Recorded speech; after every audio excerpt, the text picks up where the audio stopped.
एक तर पुण्य कर, एक तर पाप कर. पुण्य असं कर की जटायूनं मरता मरता राम म्हणलं तर मांडी द्यायला आला. पुण्याची भक्ती अशी कर, भिल्ल समाजात आलेल्या शबरीला मांडी देताना उष्टी बोर त्यानं खाल्ली, ऐसा कर. याच्यापेक्षा असं कर की 56 प्रकारचे भोग देवाने सोडावे आणि विदुर काकांच्या घरचे केळीचे साल्टे खावे. कशाच्या जोरावर महाराज? थोर प्रेमाचा भुकेला हाची दुष्काळ. अरे विदुर काकांच्या घरी काय केलं होतं? विदुर काकांनी काहीच नाही केलं हो. विदुर काकांनी फक्त सरयूच्या काठावरती झोपडी केली, पर्णकुटिया केली आणि त्या पर्णकुटियात फक्त देवाचं चिंतन केलं होतं. रामकृष्ण नामे दोन्हीही साजिरी आणि हृदयी मंदिरी स्मरा. अरे फायदा काय झाला होता? आपुली आपण करा सोडवण, संसार बंधन तोडावे गे. महाराज विदुर काकांच्या घरी स्वतःहून देव गेला होता. कशाच्या जोरावर? सबसे ऊंची है प्रेम सगाई, सबसे ऊंची है प्रेम सगाई, सबसे ऊंची प्रेम सगाई, सबसे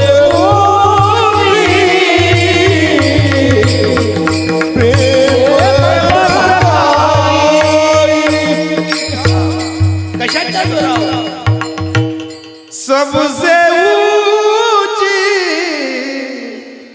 है प्रेम सगाई. उद्धव जी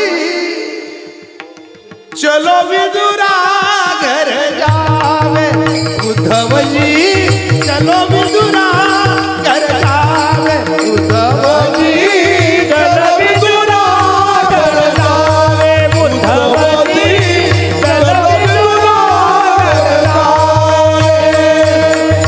शबरी के बेर सुदाम सावल, शबरी के बेर सुदाम सावल, रुचि रुचि भोग लगावे, उद्धव जी चलो विदुरा घर जावे, उद्धव जी चलो विदुरा घर जावे, उद्धव जी चलो विदुरा घर जावे. गवती चलो विदुरा घर जावे, गवती चलो विदुरा घर जावे, उद्धव जी चलो विदुरा घर जावे. शबरी की बेर और सुधाम जी की चावल, रुज रुज भोग लगावे, उद्धव जी चलो विदुरा घर जावे. देव येतो आपल्या घरी, पण देवाशी तशी प्रेमाची रीत पाहिजे.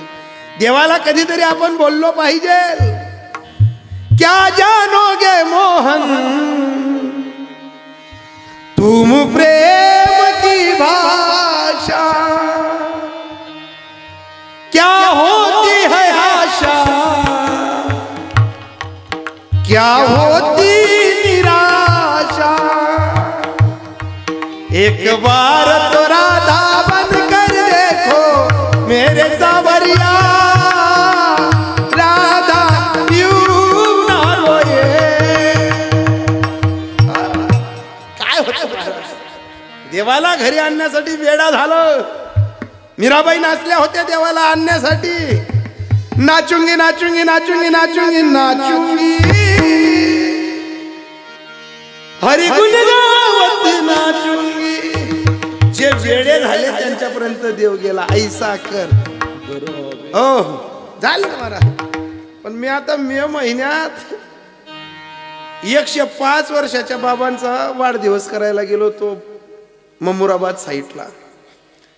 आता ती तारीख घेतली, मी लिहिलं नाही. वाढदिवसाची आहे का पुण्यतिथीची आहे का कशाची आहे, जाडी तारीख होती. मग उचकाल नको. घेतले.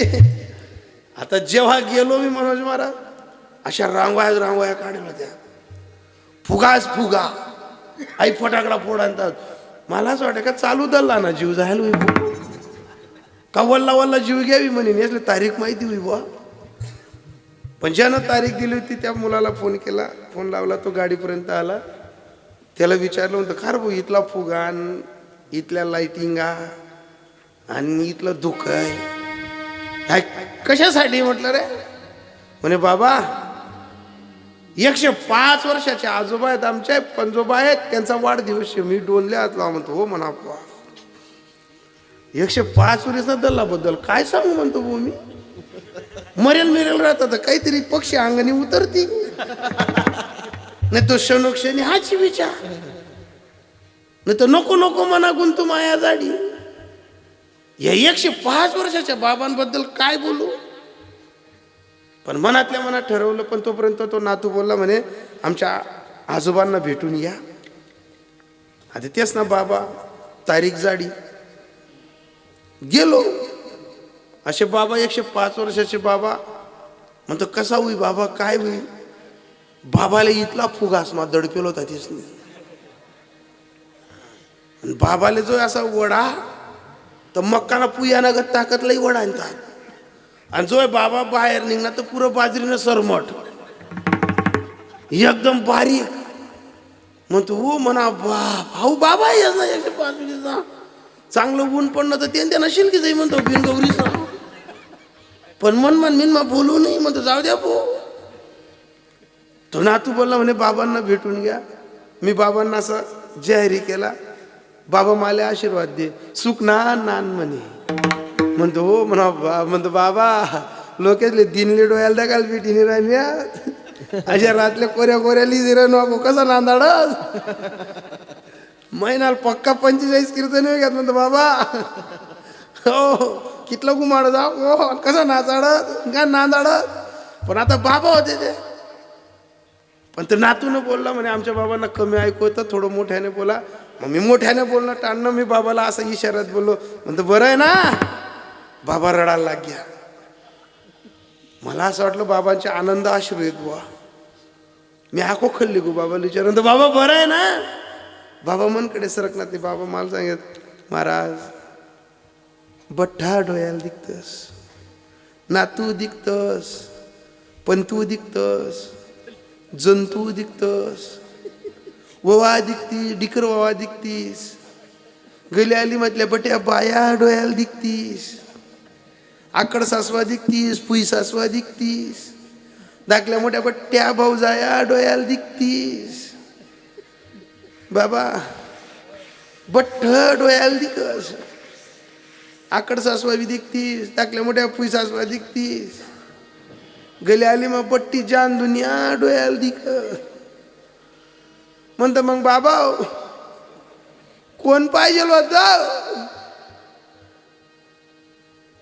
तुम्ही ना मध्ये कोण सांगितली बरं बाबा. तुम्ही इथला जर गुदू हाशी राहणार ना तुम्ही त्या बाबांना जोडीदार होतात का. आता ते 105 वर्षाचे बाबा. मी आको पुढे सरकलो. म्हणतो बाबा काहीतरी इट्टल मिट्टल नाव सांग. बाबाने अनुभव तू कोबा सांगी बा. म्हणतो बाबा कोण पाहिजे होत ती पाहिजे होती म्हणे. म्हणतो तसं तर आता तुम्ही नको पाहिजे होता या वय मा. अरे ज्या वयात हातात हरिपाठाचं पुस्तक पाहिजे त्या वयात ती पाहिजे. ज्या वयात पंढरपूरचं ध्यान मनी गुंफलं पाहिजे त्या वयात ती पाहिजे. अरे ज्या वयात आपण देवाशी ठाईच बसून करा एक चित्त तेव्हा ती पाहिजे. हा फक्त तो बाबांचा संसार नाहीये. हा तुमचाही आहे हा माझाही आहे. हा फलकट तो संसार येते सार भगवंत ऐसे जागवी तो मना सरीसे जनासीत असा फलकट संसार तुम्हाला आणि आम्हाला 105 वर्षाच्या बाबांना सारखं गोत्यात टाकतो. आणि गोत्यातला अनुभव तुकोबा सांगतात अभंग खाता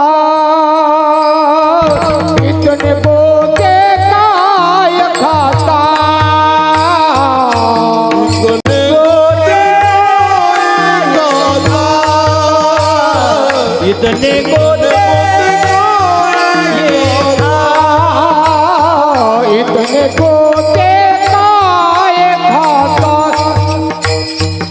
इतने गोते काय खाता इतने गोते काय खाता इतने गोते काय खाता जब तू अपना बुलंद होता जब तू अपना बुलंद होता जब तू अपना बुलंद होता जब तू अपना बुलंद होता जब तू अपना बुलंद होता जब तू अपना बुलंद होता जब तू अपना बुलंद होता जब तू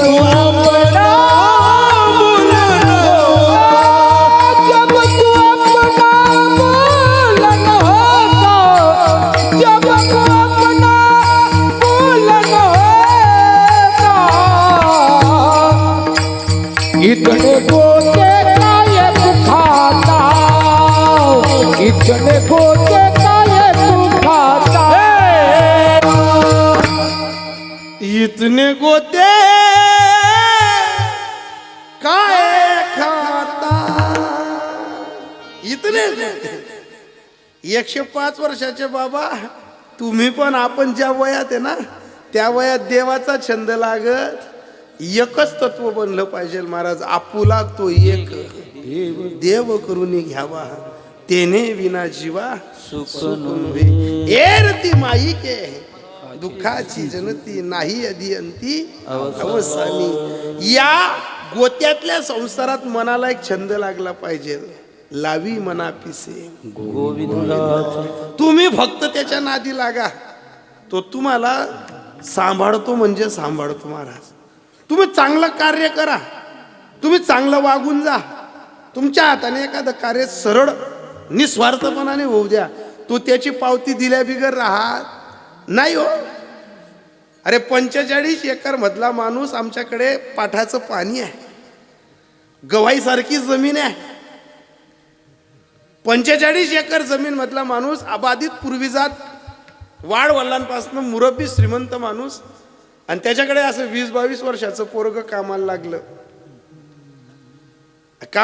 चांगलं काम करत होतं पोरग पण आखाजी उनी अक्षय तू ते उनी का जनागर माणच्या राबतास ना त्या माणच्यातले बी फिताडाला आपलाच राहतस तेच ना कान भरतीन त्याचे पैसा वाढायचं देतीन मालक म्हणतेस ना मग काहीतरी बरोबर तडा पाडतील बरोबर काहीतरी आणि सर्व खानदेशात आहे ना नंदुरबार धुळ आणि जळगाव या 3 जिल्ह्यांमध्ये एक असा रोग आहे अक्षय तृतीया आली का चांगला बी करणं नामांकित करणं पोरसले पत्ता केव्हा तुरतुरी येस बापजादा सुपारीनं खांड खात नाही पण चांगला करणं पोरे पत्ता केव्हा जातीनच त्याला असं वाटत काहीतरी भलतं मोठं पारितोषिक भेटत बा एक लक्षात ठेवा दारू आणि पत्त ज्याने निर्माण केलंय ना त्याला सुद्धा झालं नाहीये व्यसन ज्याने निर्माण केलं ना त्याला नाही झालं महाराज दारू ज्यानं काढली ना त्याला झालं नाही पत्त ज्यानं काढलं ना त्याला सुद्धा झालं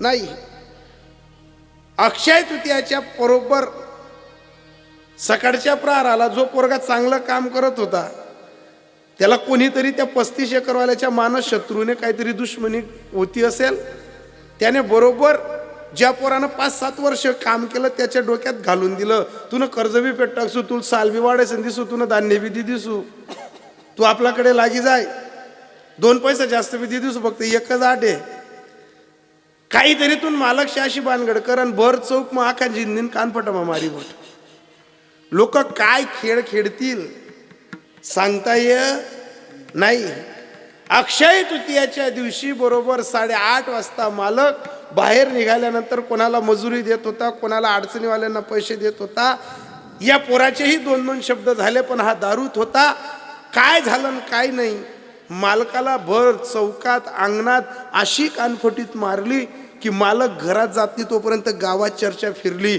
नानबोल मार, बापूल मार, तात्याल मार. आणि मोठा ना पोऱ्यास पहा, गोडापेक्षा गोगरे जास्त कुदतच. मोठा ना पोऱ्या राहू द्या तुम्ही, गरीब ना पोऱ्यानं कधी रंगत निघणार ना, पुसार कोणी जावं नाही. गरीब ना पोरग्या पण कोणी मित्र म्हणीचं नेवाव नाही. श्रीमंताच्या पोराजवळ घोड्यांपेक्षा घोगरे जास्त. जशी गावामध्ये चर्चा पसरली महाराज, बापूल मार, तात्याल मार, आबाल मार, चर्चा अशी पसरली. त्यांच्या मुलांना गोठ्यात, कोणाला शेतात कळलं. कोणता पोऱ्या घोडावर फिरे तर कोणता पोऱ्या बुलेटवर फिरे. मोठा वैभव, मोठा कुटुंबातील. जशी चर्चा फिरली तशी त्याचे मित्र, त्याची पोरं, मारणार तर मारी घ्या, तू तर पै घ्या. पण गावात एकच चर्चा.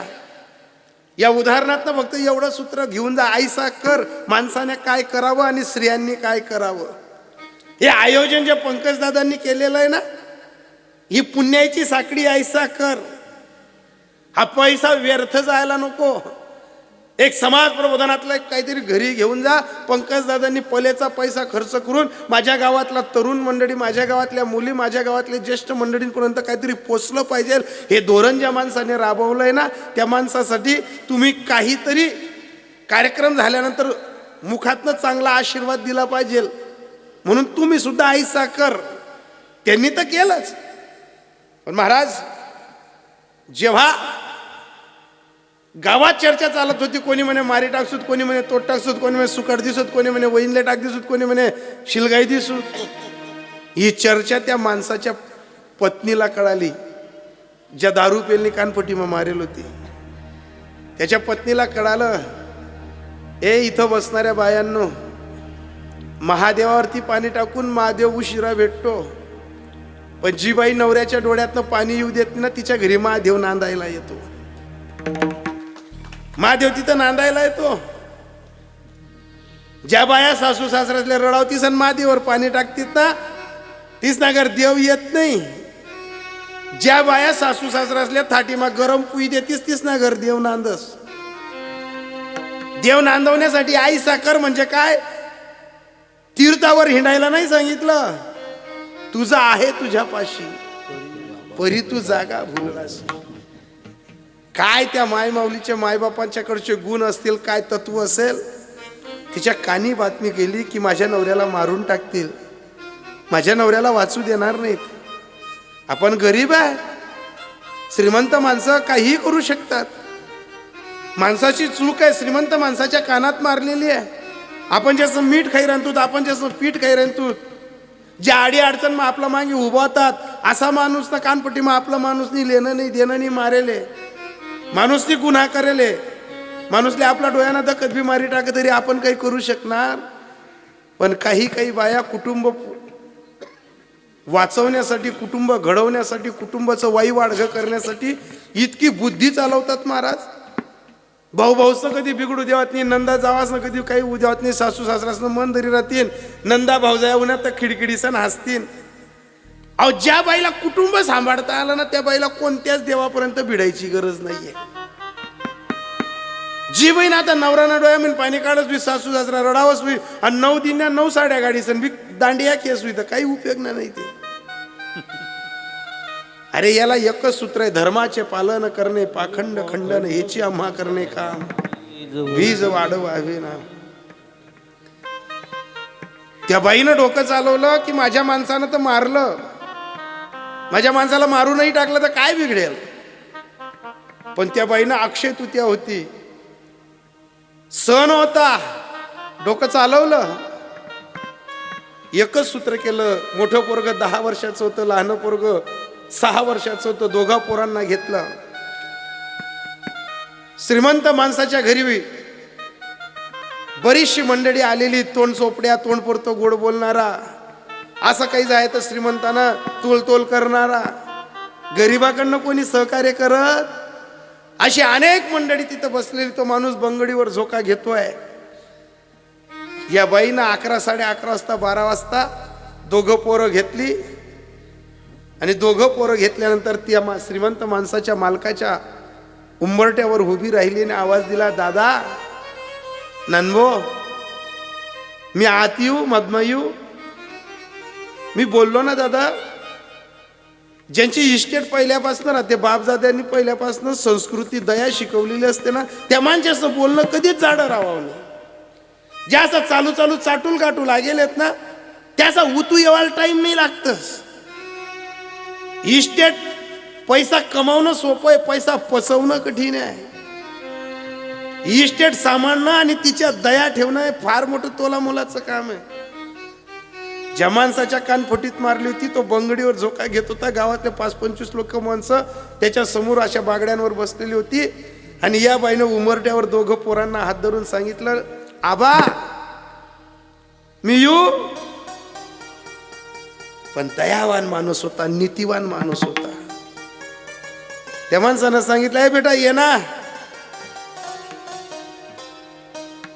घाबरू नको, ये घरमा. ती पोरगी घरात आली. तिनं बुद्धी चालवली, आपला माणूस वाचवायचा आहे, आपल्या माणसाला इथून मोठ्या संकटातनं काढायचं आहे. साखळी तर सर्व लोकांची मारणाऱ्या, ठोकणाऱ्या, कापणाऱ्यांची आहे. पण जसं सती मातानं देवाला साकडं घातलं होतं की माझ्या देवाला साकडं होतं की माझा नवरा वाचला पाहिजे. विधान आहे महाराज, काय वेगळं काहीतरी असतं माय माऊलींच्या हृदयामध्ये. त्या बाईनं लगेच दोघं पोरांना पुढे केलं. हे बाबांना पाय पडा तरी म्हणे. त्या दोघं पोरांनी डोकं ठेवून पाय पडलं. माणसं श्रीमंत इस्टेटीनं राहण्यापेक्षा मनानं श्रीमंत राहिले पाहिजे, मनस्थितीनं श्रीमंत राहिली पाहिजे. ती माणसं कधीच गरीब होत नाही. अरे ज्यांच्या बापाने आज 8:30 वाजता कानफटीत मारली होती, त्याचे दोघं पोरं समोर असताना तो माणूस बंगडीवरती झोका घेत होता. त्यानं असा कोपरीत हात घातला, अनेक बिस्किटचा पुडा काढला आणि दोघं पोरांना सांगितलं, ए बशीसन खायल्या रे. लगेच सुनांना आवाज दिला, म्हणे का ग पोरींनो, पोरगी घरी आली, जेवायला बसवा, दोघं नात्र आलेत. तोपर्यंत त्या बाईनं असा पदर पसरवला, गुडघे टेकले आणि श्रीमंत माणसाला एक विनंती केली, दादा, आप्पा, नानभो, सकाळी चर्चा चालायची गाव, मग कोणी सांग राहिना तेसले माठ टाकतील, कोणी सांग राहिना तेसले कापी टाकतील, कोणी सांग राहिना तेसला खून कट टाकतील. मी तुमनी पोटणी पोर नाहीये, पण आकाजीले मी तुम्हाला पदर पसरवलेले ना, मला पोटणी पोर समजे सन्मान पदर मग आज काही दिशात बोलण्याची कला पाहिजे, मन जिंकण्याचा आदर पाहिजे. अरे सहज नाही तुम्हाला धर्मपत्नी म्हणत, सहज नाही तुम्ही सतीमाईची जत्रा करतायत. कधीतरी त्या बाईचं जीवन चरित्र वाचा. इसी यात्रा करणं आणि गाणे म्हणणं त्याला महत्व नाही. असं काहीतरी एखाद्या तरुणानं उठावं की या यात्रेच्या निमित्तानं 1000 माणसं तमाशाचा पैसा जमा करून तमाशा करतील. पण असा एखादा पारोगा यावा की त्यानं कीर्तनाच्या माध्यमातून गावात समाज प्रबोधनाची ज्योत पेटवावी, त्याला म्हणतात आई साखर की घराला. त्या बाईनं असा पदर पसरवला, सांगितलं, दादा गली आली म्हटल्या बायाचा वीर आणि त्यात बहीण तुला माणूस ना काही खरं नाही. आज प्रत्येक माणसाचं तोंड मै निघ राय ना. मला 1000 लोक सांगत तुम्ही आज जाऊ नका, तुमले बी मारतीन, तुमले बी टोकतीन. पण आम्ही तुम्हाला मीठ खायलचे, पीठ खायलचे, गयात 5 वर्ष पण तुम्हाला आम्ही स्वभाव दे केलचे. तुम्ही अन्याय करावत नाही, आमले माहिती आहे. एक काम करा ना, तुम्ही आमले अशी सजा द्या, आम्ही गाव सोडी निघ असू. तुम्ही आमले अशी सजा द्या, आम्ही महाराष्ट्र सोडी निघ असू. पण आकाजीना दिन आहे, मन नवराल फक्त द्या ना. खरंच काय हृदय मोठं असत असेल बायानो तुमचं. अरे काही काही मायमावलीचा जसं बाशिंग सुटतं ना, तसं काही काही माणसाकडनं संसारात शांतता नाही राहत. काही काही बाईसले रामराज्यावर शांतता नाही, तर काही काही बाईसले पोटना पोरेसवर बी शांतता नाही राहत. असा हाडका बडका मत जमाना सरी जास. पण कधीच बाई मनाचा तोल सुटू देत नाही, म्हणून तिला सती देवी म्हणतात. सहज तुम्हाला धर्मपत्नी नाही म्हणत. धर्मपत्नी होण्यासाठी जडावं लागतं, धर्मपत्नी होण्यासाठी मुरावं लागतं. त्या बाईनं पदर पसरून सांगितलं, तुम्ही सांगशात ती सजा मी भोगिली, सुमन माणूस भोगिली. पण म्हणा लेकरेसाठी म्हणा राम दारू बी पेस ना तर मला लागावे, मला दारू मा मारच बी होईना तरी माणूस म्हणा मला लागावे. तुम्ही काही बी सजा दिशात ना आम्ही बघसूत बट घरबार गाव सोडून निघ जसूत, पण मन माणूस जसा शे ना तसा माल परत करा. नीतिवान माणूस होता तो, बुद्धिवान माणूस होता. घरातल्या सालदारांना आवाज दिला. सालदारांना हाजी हाजी करत आले. सालदारांना एकच सांगितलं की मनापोरसले निरोप द्या की तो कथावी सापडी ज्यांनी मनकानपट्टी मारेले त्यांना बालले नाही ना केसले सुद्धा धक्का लागायला नको, त्याला तसा तसा मनासमोर उभा करा. सालदारांनी निरोप दिला. त्याला कुठून तरी पकडून आणलं. कोणी ओट्यावरनं गंमत पाहत होतं, कोणी धाब्यावरनं गंमत पाहत होतं. गावाच्या चौकटीवरती ग्रामपंचायत सारखी मीटिंग बसली. कोणी धाब्यावरनं पाहत होतं, कोणाला वाटत होतं आज याला काय करतील सांगता येत नाही, का सुडावर देतात का गलीत फाशी लावतात. त्या माणसाची श्रीमंती एवढी होती, मोठा ओटा होता, ओटावर न्याय चालत होता. त्याला धरून आणलं, तो थरथर करत होता. दारू संपूर्ण उतरलेली होती, संपूर्ण दारू उतरलेली होती, थरथर करत होता. त्याची पोरं सांगत होती याले काय सुटना मागडा लावा, याला तदाच मारी टाकतो, आम्ही तदाच तोडी टाकतो. हो 3 पाट राहू, आपला घरना खाजा ना आपले मारी बटना. त्यांच्या बापांनी फक्त त्या पोरांकडे पाहिलं आणि एकच सांगितलं, इथला मातू नका की तुम्ही कोणले मारी टाकी शकशात. त्यांनी मना कानपट्टी मारी, तुमना बाप पैसावाला आहे आणि तो गरीब आहे म्हणून तुमना हा राग आहे. जर मी गरीब राहतो आणि मारणारा पैसावाला राहता ना तर तुम्ही मारणारा जुत्ता चाडतात. म्हणजे त्यांच्या बापाला एक शिकवायचं होतं की तुमना बापनं वैभव आहे म्हणून तुमना राग आहे. प्रत्येक बापाने हे सूत्र आपल्या पोराला शिकवावं की उतू नको, मातू नको. या माती मासा गणज रावण येलेत आणि रावण मिठी जायलेत. बाप जादानं नाव काढणं होई तर सत्य वाग, नम्र वाग, दयाशील वाग, मग ऐसा कर घरावेरा, मग येईल. त्या माणसाने एकच सांगितलं, अरे मातू नका. तो माणूस थरथर करत होता. त्याला विचारलं का रे कानपट्टी मग काम मारी होती. त्याने पाय पकडले आणि सांगितलं, आबा मला कोणी शिकाडं कोणी पाजत ते काहीच विचारू नका. तुम्ही सजा दिशात ना याच निम्ना झाडकाले मी फाशी दिसन मरजात. तुम्ही सांगशात रेल्वे माझी होती ते रेल्वे माझी होती दिसू. तुम्ही सांगशात मनात तुम्हाला देखत पावडर पिले मी पावडर पिलीसू. मी मारी मनावरी चूक होई गी. तुम्ही दिशात ती सजा भोगसू.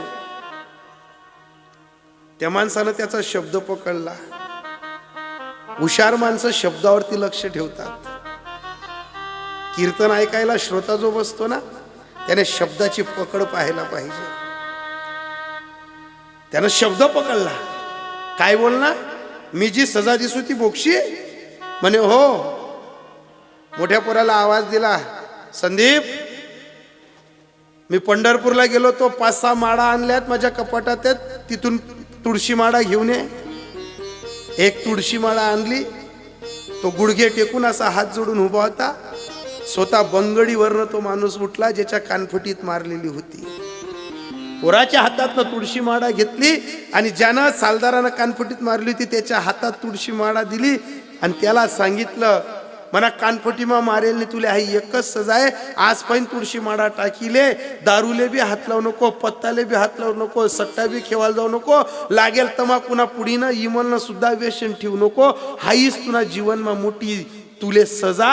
अशा विचाराने वागला तैसा कर की घरावेरा. असं काहीतरी जमलं पाहिजे. तेव्हा पाहतो महाराज सर्व कार्य पाहतो.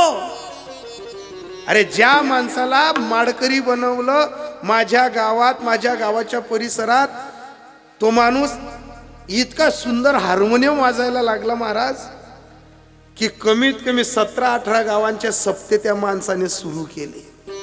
आजही त्या माणसाचा पत्रिकेत फोटो आहे. इतकी सुंदर लकबन पेटी वाजवायचा. पण देवाची नजर आपल्यावर राहते, लक्षात ठेवा. ज्यानं त्याला माडकरी बनवलं होतं असा 42-45 एकर मधला माणूस कालांतराने दोघं किन्या खराब झाल्या. आताच संभाजीनगर, आपण त्याला औरंगाबाद म्हणायचो, घाटीचा घोटीचा दवाखाना होता. त्या दवाखान्यात ऍडमिट झाले. डॉक्टरांनी सल्ला दिला, मुलं बसलेली आहेत, धर्मपत्नी बसलेली आहेत, सुना बसलेल्या आहेत. प्रत्येकाला सल्ला दिला की तुमच्यापैकी कोणीही या माणसाला एक किडनी दिली ना तरी हा माणूस वाचू शकतो. ज्यासना बापनी 42 बिघा जमीन होती त्या पोरे सांगित आम्ही किडनी देवत नाही. ज्या पुरीसले बिना हुंडानं वाजत गाजत आणेल होतं त्या पुरी सांगेत पोटना पोरे दिनी राहणार तर आम्ही कस काय देऊ. त्यांची धर्मपत्नी सांगायची मालेश शुगरशे मालेश बीपीशे मी वाचाव नाही. दिलं नाही महाराज. श्रीमंतीच्या जोरावर त्या माणसाला दवाखान्यात ऍडमिट केलं. संपूर्ण कुटुंब घरी आलं आणि गावात चर्चा फिरली की नान भोले किन्नी लागावे, बापूले किन्नी लागावे. तो माणूस कोणाची तरी दादर पेरायला गेलेला होता शेतात. आमच्याकडे जाड्या जमिनीत शाहू म्हणतात तुम्ही. दादर पेरायला गेलेला माणूस होता. जंगलात कोणीतरी निरोप दिला, बापू अरे नाना ऍडमिट आहे. कोणी सांगाय ना यावावनी, कोणी सांगणार ना ते तोंड दकाल भेटावनी. त्या माणसानं विचार केला, अरे जीवन ज्याच्यामुळे भेटले ना तो येणार नाही. इथं बसणारे माणसांना विचार करा, आपल्यालाही पांडुरंगानं आत्मा दिलाय, शरीर दिलंय, आपण कधी त्याचा विचार केला. अरे एक दात जर गेला तर 70,000 रुपयाचा एक दात बसतो. डोळ्यांचा चष्मा जरी लागला तो 2-2 लाखाचा चष्मा लागतो. कधीच माणसं देवाबद्दल अशी चिंता करत नाही की 5 फूट 6 इंच गोरान गोमटा असा नरदेह देवानं दिलाय. किती आभार मानावे लागतील त्या देवाचे. अरे दाढी करता करता बिलेट तो आपल्या नाकापासून तर डोळ्याला लागू देत नाही तरी आपली पापणी पाडून घेतो. ज्वारी बाजरी निवडताना आपल्या डोळ्यात घाण सुद्धा जाऊ देत नाही, तो एवढी काळजी घेतो. पण आपण त्याच्यासाठी काय केलं? काहीच नाही केलं महाराज. देव फक्त खाता पिता करत. आपण रविवारना खंडेराव चांगला, आई मायना भंडारा चांगला. तुम्हाला सांगू, देव करण्यासाठी नीतिमत्ता पाहिजे. देवाच्या मांद्याडीत बसण्यासाठी संस्कार मायबापाचे पाहिजे. अरे गावात चर्चा पसरली. त्यानं विचार केला की ज्या माणसानं आपल्याला सुधरवला आज तो दवाखान्यात वाट पाहतोय, पोरे सोरे टाकीच निघ्यात. त्या माणसानं आऊत सोडलं, कोणाचा सल्ला घेतला नाही. संभाजीनगरला गेला, डॉक्टरच्या कॅबिन मध्ये गेला, डॉक्टरांना विचारलं. डॉक्टरांनी सांगितलं की यांना किडनीची गरज आहे. त्या माणसानं डॉक्टरांना सांगितलं, डॉक्टर साहेब दिलेलं आयुष्य या माणसाचं आहे, उर्वरित आयुष्य या माणसाचं आहे. माझी एक किडनी घ्या आणि या माणसाला द्या. महाराज माझे आजी आजोबा सांगायचे, त्यानं तर किडनी दिली. एक जण 22 वर्ष वाचला, एक जण 27 वर्ष वाचला एका किडनीवर. 22 वर्ष तो माणूस वाचला की ज्याने माडकरी झाला होता, त्याने किडनी दिली. आणि 27 वर्ष तो माणूस वाचला की ज्याला किडनी भेटली होती. पण कशाच्या जोरावर? तू का म्हणे एका मरण्याची सरे आणि उत्तमची उरे. जर त्याने ती कीर्ती केली नसती, जर तो चांगला वागला नसता, त्याला किडनी भेटली असती, त्याला 27 वर्षाचं आयुष्य भेटलं असतं. दादांनो, कोरोना नंतर सुद्धा देवाने आपल्याला वाचवलं. कोरोना नंतर सुद्धा देवाने आपल्याला केसाला सुद्धा धक्का लागू दिला नाही. कोरोना नंतर सुद्धा आपली आबादी संसाराची घडी त्याने बसवली. कारण त्याचं एकच सूत्र आहे, अंतर्जामी जानत साचा मनका उपर एकही वाचा. तो पाहतो, तो सर्व व्यवहार आपला पाहतो, पण त्याच्यासाठी आपलं तत्व एकच पाहिजे. एक धरीला चित्ती आम्ही रखुमाईचा पती. एकच सूत्र पाहिजे. तुका म्हणे घालू तयावरी भार, वाहू हा संसार एकच तत्व पाहिजे. तुका म्हणे भार घातली यावरी अनु होईल कैवारी. तो नारायण मागे पुढे उभा राहतो, तो आपल्याला सांभाळ करतो. एवढा सुंदर नरदेह दिला, ही सृष्टी दाखवली, माता पित्यांच्या पोटी जन्माला घातलं, चांगलं कार्य करू दिलं, देवाचं रूप पाहू दिलं, देवाचं स्वरूप पाहू दिलं, या सृष्टीवरती निसर्गाचा आनंद घेऊ दिला. आणि तरी लोक म्हणतात देव कोणी पाहिला, देव कोणाला भेटला. अशा निर्दयी लोकांसाठी तुकोबरायांनी जे उत्तर दिलंय ना, ते अभंगाचं शेवटचं तुका प्रभु देश विदेश देश विदेश तुका प्रभु देश विदेश तुका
भरलिया खाली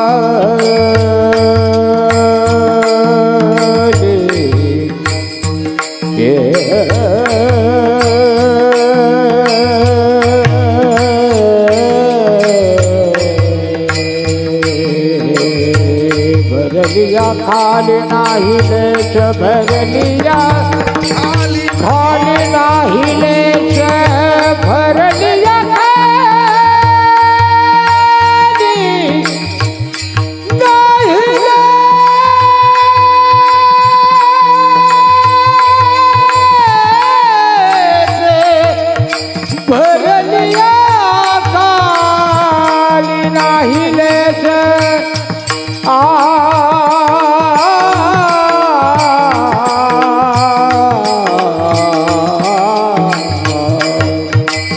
भरलिया खाली नाही लेश भरलिया खाली नाही लेश इतने बोले राधा ओ ये बोले कुठाता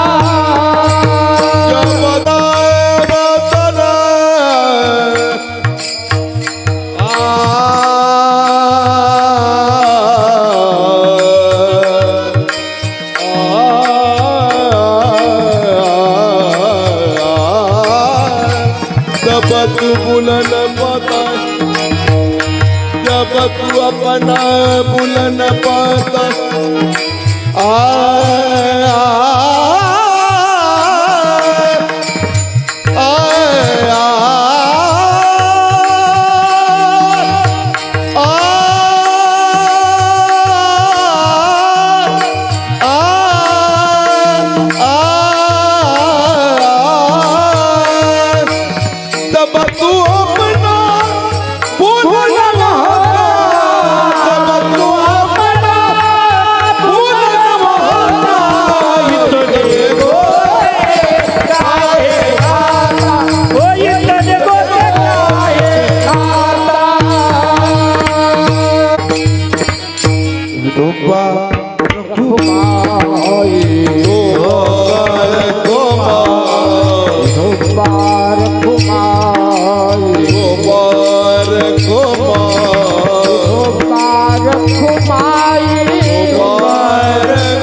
गोपार कुमाई गोपाल कुमाई गोपार कुमाई गोपाल कुमाई गोपार कुमाई गोपाल कुमाई गोपार कुमाई गोपाल कुमाई गोपाल कुमाई गोपार कुमाई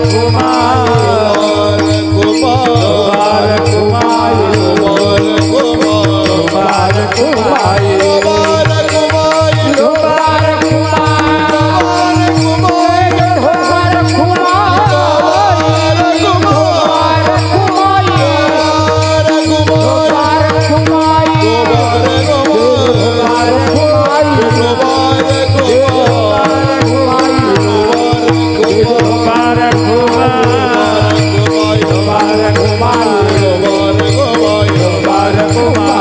कुमाई गोपार कुमाई गोपाल कुमाई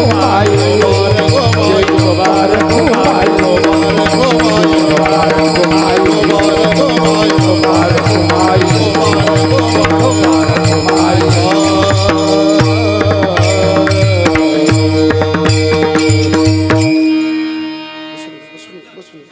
आता लावून बुक्काचं मन भरत नाही दादा, त्याच्यामुळे थांबवलो बाबांनी. आता कितला बी बुक्का लावा आपण अशी मान देऊ, घर जाऊन टाइमले आपण मान देऊ. चला, तुम्ही सर्व बाबा लोक आहेत त्यामुळे मला जास्त बोलता येत नाही.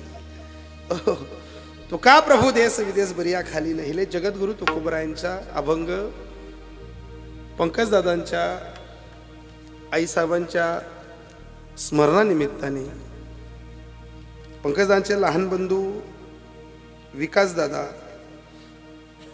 पंकजदादा आणि विकासदादांचे पिता श्री दिलीप सुका बागुल यांच्या मार्गदर्शनाने हा जो कार्यक्रम ज्यांच्यासाठी आयोजित केला, सुरेखाबाई दिलीप पाटील यांच्या आत्म्याला शांतता लागेल, कारण सतीदेवींच्या नामस्मरणाने केले गेलेला हा कार्यक्रम आहे.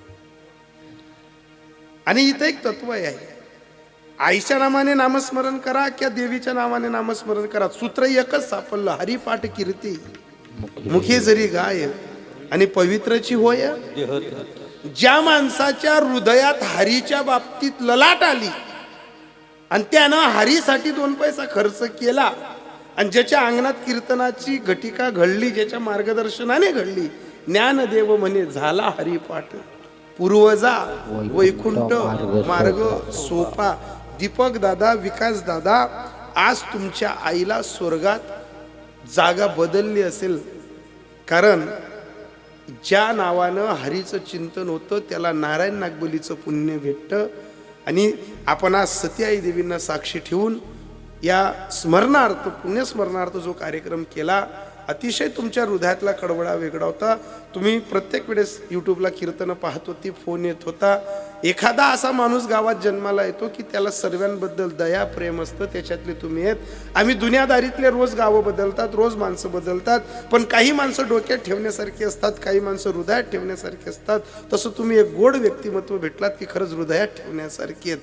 आणि तुमच्या वागण्याने, तुमच्या कलाटीनं ही जी मंडळी तुमच्या प्रेमापोटी आलेली आहे, ही जेवढीही कावटीहून मंडळी आलेली आहे, ही सर्व माझी बाबा माणसं आहेत. आम्ही यांच्या ऋणातनं गाठली भेटीतनं नाही, तर आम्ही सदैव जीवनभर या माणसांच्या ऋणात राहणारी माणसं आहेत. आम्ही या प्रत्येकाच्या घरातल्या रुपयाचं काहीतरी खाल्लेलं आहे. मी यांच्या सर्वांच्या आशीर्वादानं एकच सांगेल की कावठी माझ्यासाठी काही परक नाही, मी तुमच्यासाठी काही परका नाही, पण सती माताने आपल्याही भजनी मंडळाला उदंड आयुष्य द्यावं आणि तुम्ही सदैव अशा हसत खेळत दिसावेत. त्याचबरोबर खेड्याहून आलेले बाबा आहेत, सुंदर आवाज आहे बाबा तुमचाही, तुम्हीही गोड पकवाज वाजवला. त्याबरोबर खेड्याहून आलेले आहेत, शिरडाण्याहून आलेले बाबा आहेत. सर्वांमध्ये पहा तुम्ही, कोणी कोटमा आहे तर कोणी स्वेटरमा आहे, पण ज्यांना आवाज भारी आहे तो का समाज नाही आहे. तेरी झलक सबसे अलग आहे.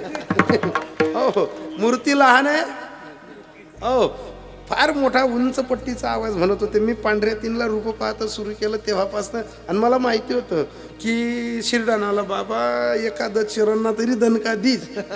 हो, कारण आता एक नाही तर बरेच कार्यक्रमांमध्ये त्यांची माझी भेट झाली. सुंदर गायन आहे, 2 जण पेटी वाजवतात, माझे बाबाही चांगले पेटी वाजवतात, दणकून पेटी वाजवतात. तुम्ही कावठीच का? सुटरेपाडा का? अरे वा, सुटरेपाडातले बाबा जर इतकी पेटी वाजत असतील तर मग सप्ताह तर चांगलाच गाजत असेल. सुंदर, वा. म्हणजे सुंदर पेटी वाजवत होते बाबा, कारण माझी आणि तुमची ओळख नाही असं व्हायला नको की आणि बाहेर नसनंच तोलं बुवा. मला तुम्ही तेवढेच तोला मोलाचे आहात. तुमच्यासोबत तुमच्या गावातली भजनी मंडळही मी तोला मोलाची ठरतो. हे बाबा आहेत ते बाबा आहेत ना, ही सर्व आता कावठीहून आलेले आमचे सोनवणे बंधू. लई हक्क गाजवणारा माणूस आहे. मला घ्यायला या म्हणे. मी घरीही आलो असतो तुम्हाला घ्यायला, पण माझ्या मित्राचे वडील वारले होते. मी तिथून धावपळ करत करत कसा तरी इथं आलो. चिंता करू नका, आते गाडी मग बसा, घर लोकून सोड दिसू, पेट्रोल टाक जा नका. अतिशय गोड व्यक्तिमत्व आहे. सगळे सोयरे नात्यागोत्यातली सर्व मंडळी आहे.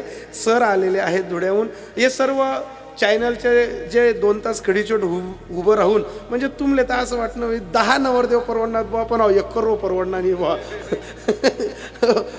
हो ऐका, पण तुम्हाला काय आता सर्व कौतुकास्पद आहे, कारण तुम्ही 2 तासापासून उभे आहेत. कारण उभं राहिल्यामुळे बर भरले जातात, उभं राहिल्यामुळे सर्व वेदना होतात. काही लोकांना असं वाटतं 2 तास ना इथला कुठे पैसा देणार पडतस का बुवा, तू फक्त गाडीમાં बट आणि पेट्रोल पंपवर चाल, मला येवाल कितला खर्च लागणार फक्त तिथला दे. काय करणार 2 तास इथला पैसा देणार पडतो का? अरे मग मी पेट्रोल पंपवर का असं सांगतो का, ओ पेट्रोल पंपवाला दादा मी तुमले हरिपाठ म्हणायचा काढू का, मी पेट्रोल पंपवाला असं सांगतो का दादा मी कीर्तन काय रे तुमले काकडा म्हणायचा काढू. तो मला एकच सांगे पैसा ठेव नाही तर वाकडा कट टाकसू. अरे पैशाशिवाय काही चालत नाही. पण सर्व तुम्ही तोला मुलाची मंडळी आहेत. ज्ञानराज माऊली यूट्यूब चॅनलचे मालक परवीन दादा, तुमचंही योगदान फार मोठं आहे. आलो तसं तुम्ही इकडे कॅमेरा फिरव, तिकडे कॅमेरा फिरव, मी उतरताना कॅमेरा फिरव, इथला तर म्हणा लगीन सुद्धा होतं नाही दादा. पण खरंच तुमची ही वारकरी यूट्यूब चॅनलवाल्यांची, सर्वच यूट्यूब चॅनलवाल्यांची एक तळमट असते की कुठलाही कार्यक्रम चांगल्या पद्धतीने झाला पाहिजे, जगाच्या कानाकोपऱ्यात तो पोचला पाहिजे, वारकरी तत्व मुरलं पाहिजे. तुम्ही एका शब्दावर इथपर्यंत आलात. मी पंकजदादांची तुमची ओळख आहे का नाही आहे, पण पुनश्च करून देईन. पण वेळात वेळ काढून आलात, तुमचे सुद्धा आभार. गावातल्या सर्व मंडळीचे आभार. माझ्यासोबत आर्गोन मास्टर आलेले आहेत, भरतदादा, त्यांचे आभार. आणि एकदा साऊंडवाल्या दादांसाठी जोरात टाळी वाजा तुम्ही. ओ असा पहिला साऊंडवाला भेटला की तुम्हाला काहीच सांगावं लागलं नाही, नाही तर अर्ध कीर्तन लागून तुम्ही म्हणे दुश्मनीच रास. हो नांदता नांदत नाही, पण तुम्ही पहिला मुही पहिनाच एकदम फ्री होईल. खरंच साऊंड म्हणजे साऊंड, सांजुरी म्हटलं म्हणजे नावच आहे, ब्रँडच आहे. तुमचेही आभार मानतो. जर धावपडीत कोणाचं नाव सुटलं असेल, आता माझ्या मनोजचं नाव सुटलं, मनोज दादा तुमचे सुद्धा आभार. आणि ते मामानं पोरं शिराई बी घेतं काही. आता एवढ्या लांबून आलेत ते, म्हणजे मनोज म्हणजे माझा अतिशय जवळचा माणूस आहे, खूप गोड आहे, शांत आहे, प्रिय आहे. सर्वांचे आभार मानतो. घरी गेल्यानंतर आपणही शोधा की ऐसा कर घर आवे राम, ओर धंदा सब छोर ही काम. कोरोना नंतर देवाने वाचवलं तर त्याचे आभार माना. कोरोना नंतर देवाने वाचवलं तर आभार माना. पाप आणि पुण्य असं करा की आपण एक तत्व घेऊन जगा. धर्माची तू मूर्ती, पाप पुण्य तुझे हाती, मज सोडवी दातारा कर्मापासून दुसरा. देवाला फक्त एवढं सांगा, करशी अंगीकार अनिक काय माझा भार. जीवीच्या जीवना तुका म्हणे नारायणा ज्ञानेश्वर. माऊली ज्ञानराज, माऊली ज्ञानेश्वर, माऊली ज्ञानराज, माऊली तुकाराम, ज्ञानेश्वर, माऊली ज्ञानराज, माऊली तुकाराम. सर्वांच्या धावपडीत आदरणीय आमचे शरदजी महाराज राहून गेले. शरद बाबा स्वतः होईन सोडणी बरं. अतिशय आमचं जवळची मित्रमंडळी आहे. शरद बाबा तुम्हीही एवढ्या लांबून आलात, तुमचे यावर. तुम्ही मेरगावहून आलेली मंडळी सर्व तुमचे आभार. नाही तर सर्वांना नाही लेवायचं तर ते कधी होई जातं. मी तुमचेही आभार मानतो. शरद दादा आमच्या परिसरात खूप ठिकाणी येतात, भेट होते. पुनश्च आभार मानतो. कोणाला बोलायचं आहे का? जय विठ्ठल करायचं. जय विठ्ठल, जय विठ्ठल, जय